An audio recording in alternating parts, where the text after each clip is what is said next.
Before the blood hits the sand, or the knives slip into the dark, Spartacus, House of Ashur, Episode 6 quietly sets the stage for the most devastating power shift of the season. Titled Empty Things, this episode trades roaring crowds for whispered threats, desperate prayers, and one fatal mistake that changes everything.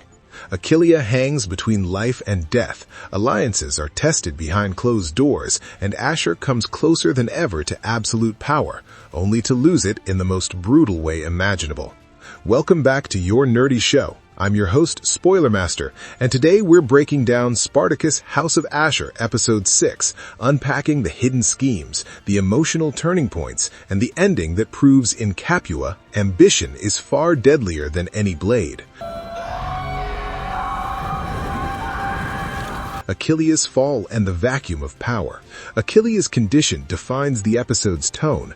Confined to the ludus and slipping in and out of feverish nightmares, she is no longer the invincible symbol Ashur paraded before Capua. The medicus delivers devastating news. The infection may require amputation.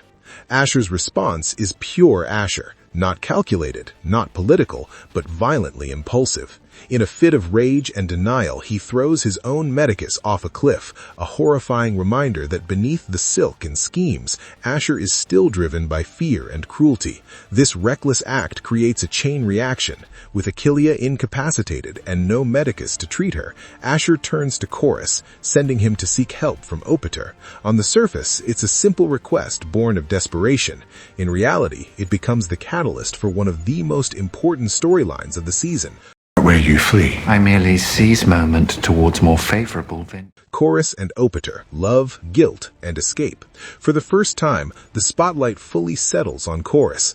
The grizzled doctore of the House of Ashur has always been a man of discipline and restraint, but here we see the quiet vulnerability beneath his hardened exterior. His relationship with Opiter has been hinted at before, but Episode 6 brings it fully into the open, transforming it from a secret comfort into a potential lifeline. Opiter reveals that he plans to leave Capua. The reason is chilling. He confesses his role in orchestrating the attack on Capua and Viridia by Caesar's so-called Cilician pirates, an event that allowed Ashur and Korris to play the heroes. The guilt is heavy, but the fear is heavier. Opiter yells that secrets like this don't stay buried forever in Capua, and when they surface, they usually end in blood. Though he does send a replacement medicus to help Achillia, there's a cruel twist. The man speaks only rapid-fire Greek, a language Ashur doesn't understand. It's a subtle but pointed humiliation, another reminder that Ashur is never truly in control, even when he thinks he is. For Korris, the meeting is transformative. Opiter offers him something almost unthinkable: freedom, a life together, away from chains, blood, and servitude. For a man who has spent his entire life enforcing discipline within someone else's walls, the offer is intoxicating. I would see contests of more intimate nature. Viridia. Cornelia's games and the illusion of power.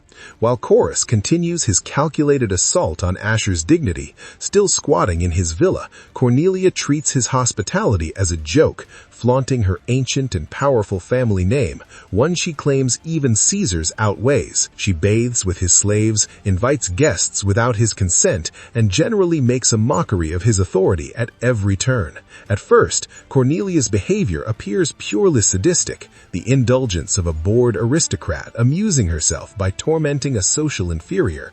But as the episode unfolds, it becomes clear that every insult and intrusion is part of a larger design. Her true objective is Viridia. Cornelia is quietly maneuvering to marry Viridia off to Quintus Thermus, a politically advantageous ally of Caesar. By binding Viridia to Thermus, Cornelia would secure favor, influence, and safety in an increasingly unstable political landscape. The plan is meant to remain secret, but Messia overhears it. Still reeling from the loss of Hilara and consumed by bitterness, Messia keeps the information to herself, allowing the scheme to progress unchecked. Cornelia's manipulation reaches its next phase when she orchestrates a meeting between Ashur and Gabinius, intending for Ashur to sell the idea as if it were his own. But she underestimates two things: Ashur's feelings for Viridia and Viridia's own growing sense of self. But I stand but spectre, haunting this body. Ashur and Viridia, beyond empty things. One of the strongest threads is the evolving relationship between Ashur and Viridia.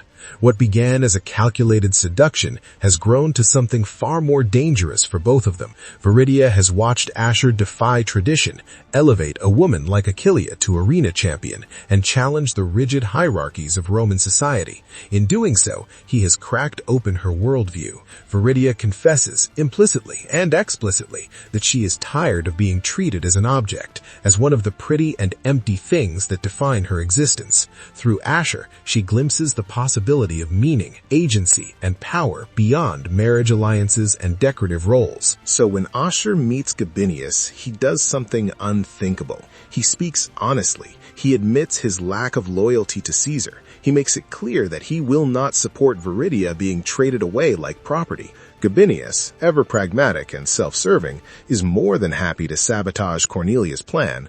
The marriage arrangement is effectively dead. For a brief moment, Ashur seems to have won.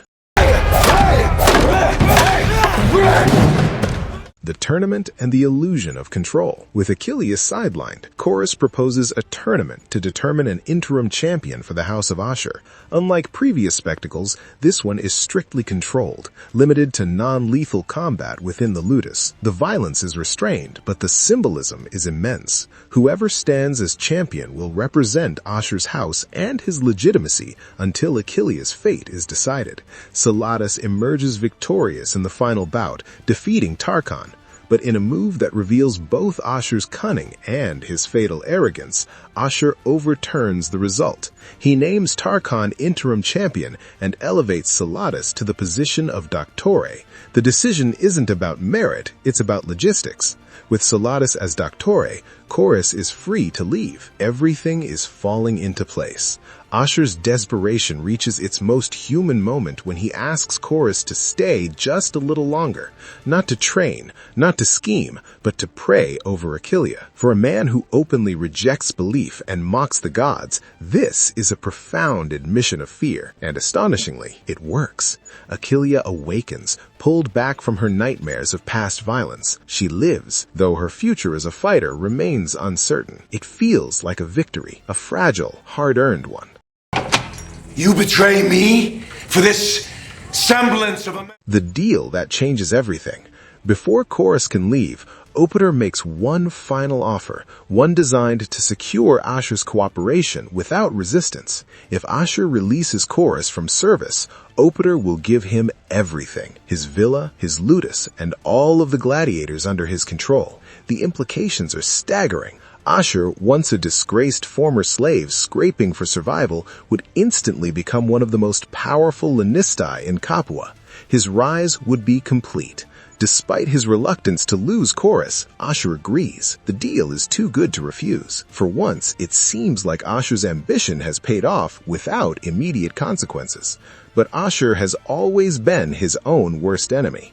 Pride before the fall. In the marketplace, Ashur runs into Proclus, and instead of exercising restraint, instead of guarding his secret until the deal is sealed, Ashur does what he always does. He boasts. He flaunts his impending rise, reveling in the envy and shock on Proculus's face. In that single moment, Ashur signs his own death warrant, or rather, Opiter's. Proculus doesn't confront Ashur directly. He doesn't threaten or warn. He simply acts. The ending explained. Blood in the dark. That night, the brothers Ferox infiltrate Opiter's villa. The attack is swift and merciless. His staff is butchered in their sleep, their screams swallowed by darkness. Opiter himself is hacked to pieces, his dream of escape and love ending in brutal silence. The message is unmistakable. Proculus will not allow Ashur to rise unchecked. The consequences are devastating. Korris's future is destroyed in an instant. The man he loved is gone, murdered because of Ashur's pride, and Ashur himself is left worse off than before. No new villa, no expanded ludus, no protection from his enemies, only guilt, loss, and the knowledge that his own mouth doomed everything. what empty things really means. The episode's title resonates on multiple levels. It reflects Viridia's growing awareness of the hollowness of her gilded existence. It condemns the shallow displays of power and status that define Capuan politics. And, most tragically, it underscores Ashur's flaw. His inability to see when he already has enough. Power, love, faith, freedom, all within reach, and all lost because Ashur could not resist proving himself superior. Episode 6 doesn't end with a roar of the crowd or a clash of blades. It ends with silence, blood, and the understanding that in Spartacus' House of Ashur, the most lethal weapon has never been the sword, its ambition unrestrained. And if this is the cost of Ashur's pride, the remaining episodes promise an even darker reckoning. Our nerdy thoughts. And that's where Spartacus' House of Ashur Episode 6 leaves us, with dreams shattered, blood spilled in the shadows, and Ashur paying the price for a single moment of pride. Korris loses everything he dared to hope for. Viridia sees just how dangerous power truly is, and Ashur stands more isolated than ever, knowing his own ambition lit the fuse. If this episode taught us anything, it's that in Capua, victory is never claimed in the arena alone, and the gods have a cruel sense of timing. If you enjoyed this breakdown and want more deep dives into Spartacus, epic TV dramas, and shocking endings explained, hit that like button, subscribe to the channel, and let me know your thoughts in the comments below. Until next time, keep watching closely, because the deadliest moves are always made when no one's looking. No, what the heck, I'll laugh anyway.